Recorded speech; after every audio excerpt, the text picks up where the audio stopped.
先酿好温度，佮甲面糊挤入去蘑菇内底，过一段时间了后，就当加料加入去。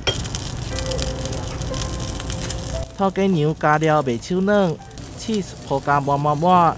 另外还佫有卡士达酱烘巧克力，小朋友上喜意的甜奶酥，想要软 Q 的口感，也有乌糖麻糍。我们都没有添加任何泡打粉啊这些蓬松剂这些的，所以我就让客人吃的会非常安心。因为我是有拜师，所以老师教的我就是这样传承下来。大卫为下晡3点开始卖，因为拢是使用天然食材制作。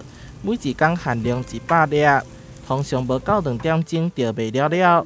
做出来的鸡卵糕外面酥酥脆脆，口感非常杂白，袂少食过的人客拢讲好食。最喜欢的是奶酥跟那个奶油口味的，卡士达口味，这两个是我的最喜欢的。外酥内软，然后不会太甜。对，一般吃到的鸡蛋糕，我最怕的是里面就是很硬，对。可是它这个比例呢，里面就不会觉得面粉太重的感觉。